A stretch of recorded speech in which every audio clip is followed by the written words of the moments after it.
Assalamualaikum warahmatullahi wabarakatuh. Waalaikumsalam warahmatullahi wabarakatuh. Mbak Yai Miftah, panjenengan sebagai sekjen dari Jatmi, saya ingin bertanya kepada jenengan, Jatmi itu organisasi apa? Atau mungkin sejarah singkatnya itu bagaimana? Saya sebagai orang awam ingin mengetahui Jatmi itu apa sih gitu. Monggo Pak Yai. Oke, terima kasih. Waalaikumsalam warahmatullahi wabarakatuh. Waalaikumsalam.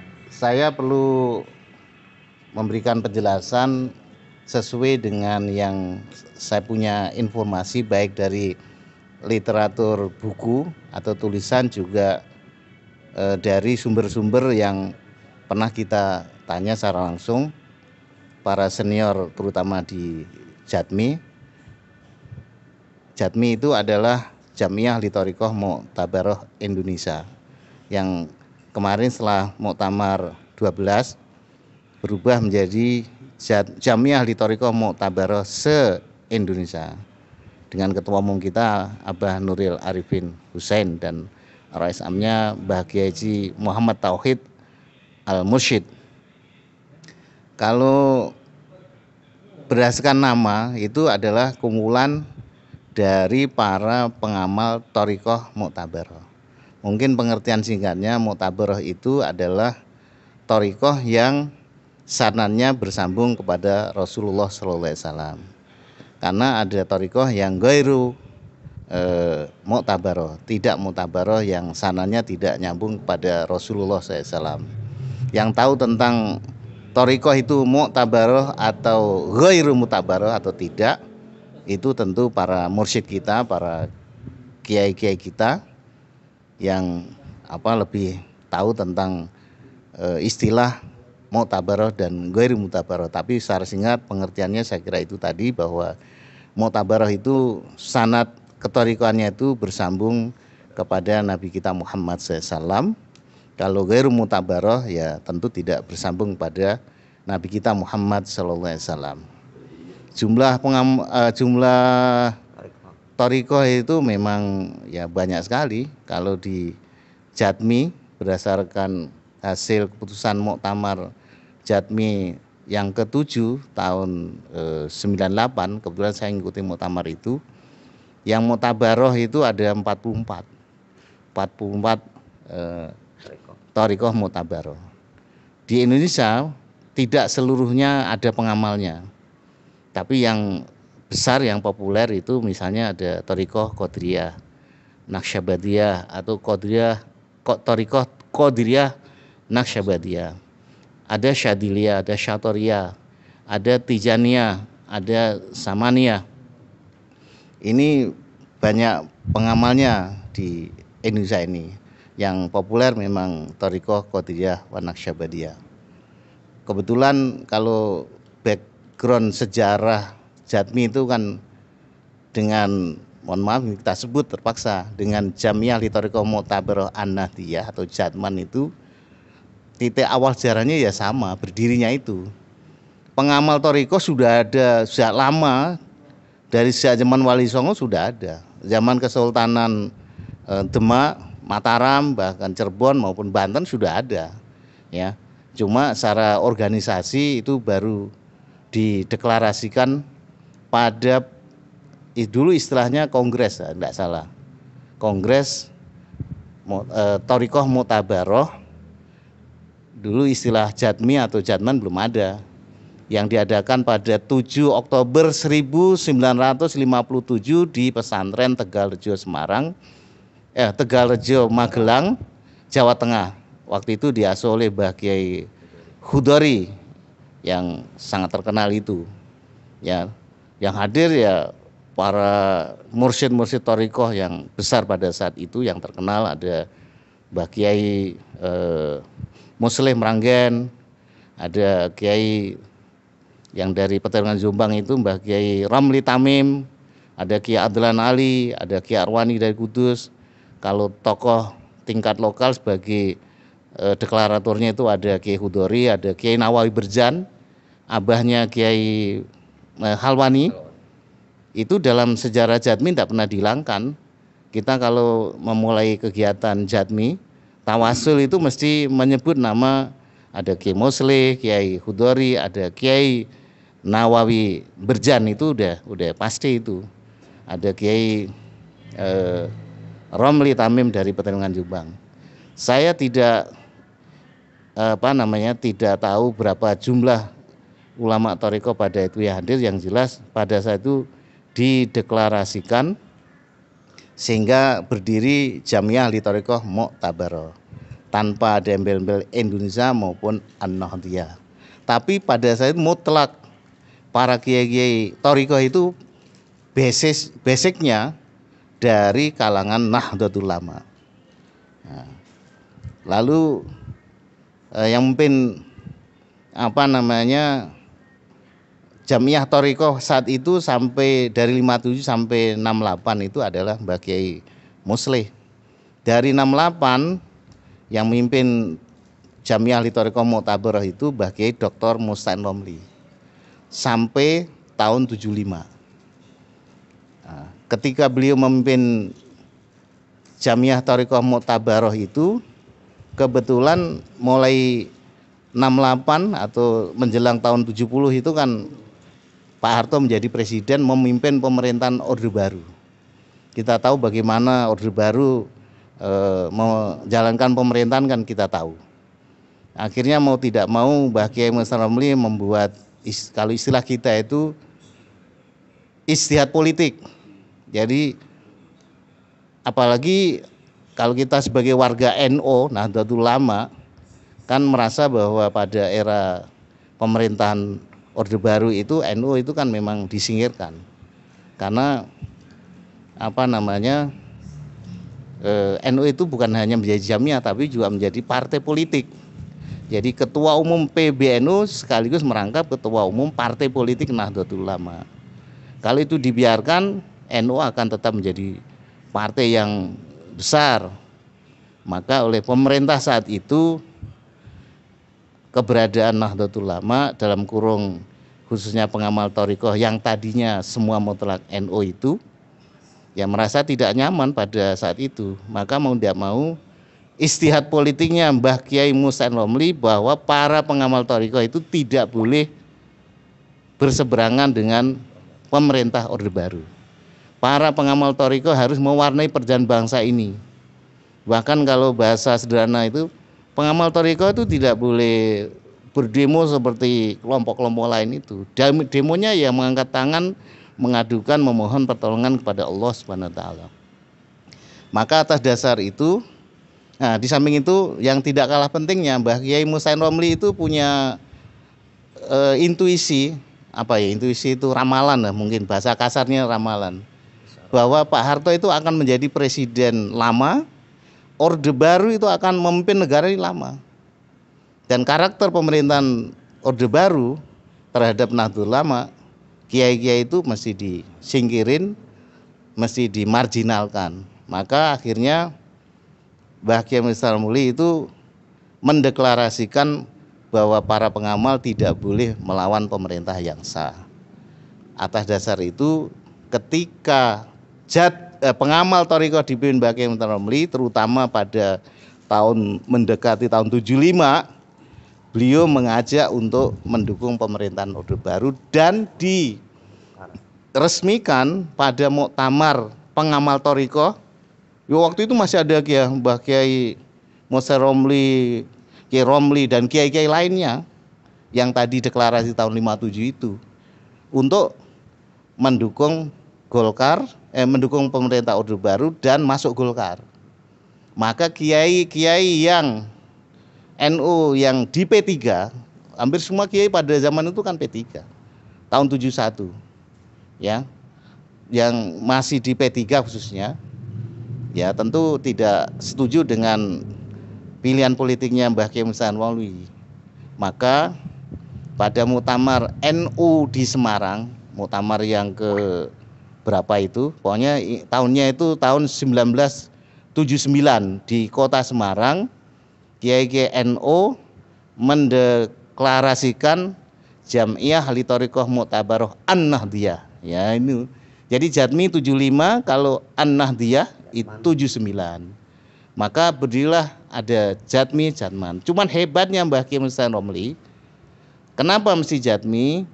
Bukan hanya sekedar mendukung pemerintah, ternyata kata beliau, pengamal thariqah itu bukan hanya warga NU atau kiai-kiai NU, tapi juga ada dari Matal Anwar, ada dari Al-Wasliyah, Tarbiyah Islamiyah, ada Nahdlatul Wathon, ada dari Al Khairat, dan dari organisasi-organisasi Islam keagamaan lainnya. Sampai hari ini juga para di Jatmi itu pengurusnya sebagian besar itu dari kalangan NU, sebagian yang lainnya juga dari, ada Matul Anwar, ada dari Nahdlatul Wathon, ada dari Perti, Tarbiyah Islamnya, dari Matul Anwar. Nah, jadi sebenarnya sejarahnya kira-kira begitu. Jadi kalau kembali ke sejarah itu sebenarnya sama, hanya karena strategi atau pandangan politik itu yang menyebabkan akhirnya ada Jatmi dan Jatman. Jatman menginduk ke Nahdlatul Ulama, kalau Jatmi netral, independen, ya, tidak terikat oleh menginduk kepada organisasi apapun. Memang pada Orde Baru ke Golkar, tapi setelah reformasi tahun 98, Muktamar Jatmi tahun yang ke-7 tahun 98 itu, Jatmi itu keluar dari netral, akhirnya keluar dari Golkar, netral. Jatman netral, menginduk ke PBNU. Sampai hari ini itu Jatmi itu tidak berafiliasi politik kepada partai politik manapun sampai hari ini. Kira-kira begitu kalau sejarahnya. Tapi intinya sama, bahwa Jatman itu ngurusi orang yang mengamal thariqah Mu'tabarah gitu. Kira-kira gitu, Kiai. Mungkin ada kekeliruan, nanti bisa dikoreksi lagi gitu. Untuk Jatmi sendiri sudah berapa kali bermuktamar, Kiai? Kalau dihitung dari deklarasi tahun 75, maka Jatmi sudah muktamar itu sudah 7 kali. 8 kali malah, karena muktamar kemarin bulan Juni itu kan yang ke-12 di Semarang itu, yang akhirnya memilih Rais Amnya Mbah Kiai Muhammad Tauhid Al-Mursyid, dan ketua umumnya itu Abah Dr. Nuril Arifin Husain.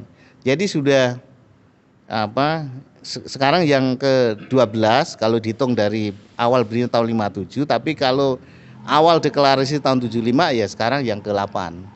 Saya mengikuti muktamar Jatmi dari tahun 1998. Muktamar yang ke-7. Jadi sudah cukup lama juga saya. Tetapi sekali lagi bahwa sejarah Jatmi itu saya peroleh dari literatur yang ada, juga dari sumber-sumber yang waktu itu masih pada hidup. Ada Kiai Imam Syuhadi, ada Kiai Faisal Ridwan dari Sidoarjo, ada Profesor Hasnuddin dari Surabaya, ada Kiai Dr. Maktub Effendi, ada Kiai Abu Nur Jazuli Al-Mursyid yang dari Bumiayu itu. Itulah beberapa nama yang perlu saya sebutkan sumber informasi mengenai sejarah Jatmi. Mungkin ada kekeliruan atau perlu disempurnakan informasi ini, tapi paling tidak itu saya ingin menyebut itu. Yang terakhir, Yai, untuk Jatmi sendiri yang ada di dalam thariqah, di dalam organisasi Jatmi itu, apakah kedudukan thariqah itu sama semua? Apa ada salah satu thariqah yang menguasai di dalamnya?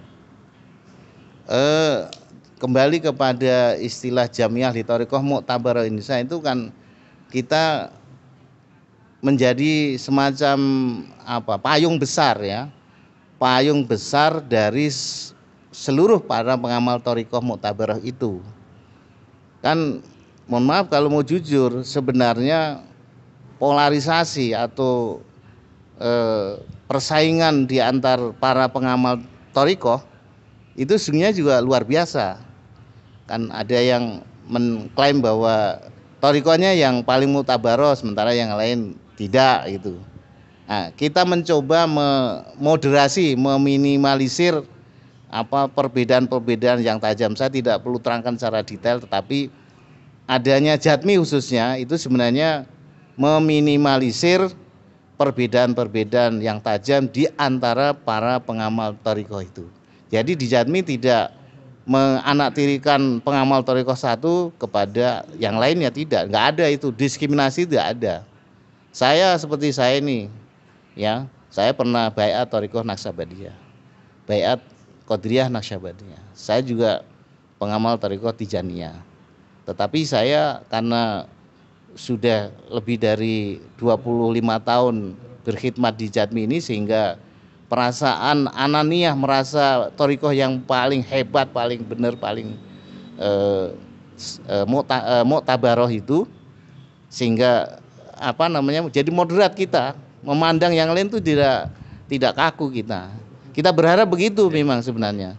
Kan tentu di Mahaska itu memang terjadi semacam klaim bahwa thariqahnya paling benar. Yaitu kita coba melalui Jatmi meminimalisir perbedaan-perbedaan yang tajam itu.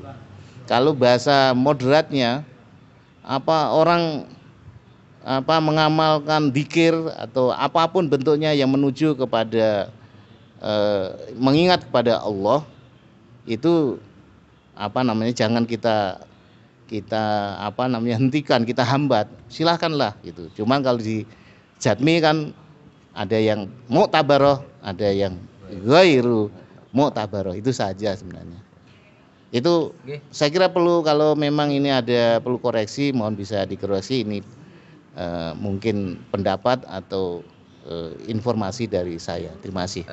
Sekali lagi Pak Yai, sebelum ditutup, mungkin perlu penjelasan dari Pak Yai juga, goal dari tujuan utama atau goal dari PB Jatmi itu apa Pak Yai? Dan apa kontribusi yang mungkin sudah diberikan sampai saat ini untuk mungkin sosial masyarakat atau mungkin untuk bangsa Indonesia ini Pak Yai? Di Jatmi khususnya itu para mursyid thariqah muktabaroh yang bergabung di Jatmi itu kan sudah, kalau kita bicara secara organisasi, kita ini sudah punya kepengurusan sekitar 25 PW provinsi, pengurus Jatmi se-Indonesia itu. Untuk mengumpulkan beliau-beliau itu kan pekerjaan yang tidak mudah, membutuhkan dana dan segala macam. Tetapi kita meyakini bahwa para mursyid, para kiai-kiai yang bergabung di Jatmi itu, mereka sudah tiap hari, tiap saat mengamalkan thariqah, bahkan mengembangkan thariqah. Ya, saya yakin misalnya seperti Rois Am kita Mbah Kiai Tauhid Al-Mursyid Semarang, ada wakil Rois Am kita Mbah Kiai Silahuddin Al-Mursyid yang putra dari Mbah Kiai Abu Nur Jazuli Al-Mursyid, pendiri Jatmi yang sekarang ada di Kalimantan Timur, maupun Kiai Soleh Bajuri, doktor yang di Lampung itu, dan lain-lain. Itu pasti beliau sudah tidak hanya mengamalkan tapi mengamalkan thariqah yang ini kontribusi besar terhadap bangsa, yaitu memberikan pembinaan mental spiritual kepada masyarakat. Dan salah satu sikap politik atau kebangsaan Jatmi itu kan tidak boleh bugot melawan pemerintah yang sah. Ini kontribusi besar Jatmi kepada bangsa. Jatmi tidak akan pernah bugot melawan pemerintahan dan sah. Tetapi Jatmi pun tidak diam manakala pemerintah melakukan katakanlah kebijakan-kebijakan yang tidak pro rakyat, kebijakan yang melanggar syariat Islam, tentu dengan cara yang bil hikmah wal mau'izatul hasanah, dengan cara bijak, tidak perlu aksi demo. Kalau Jatmi nggak ada demo, demonya mengadukan persoalan ini kepada Allah Subhanahu wa taala. Baik itu secara pribadi berjamaah maupun sekali-kali kalau ada waktu kita mengadakan kegiatan yang skala besar kan bisa saja. Tapi yang jelas kita meyakini para mursyid di Jatmi sudah melakukan atau sudah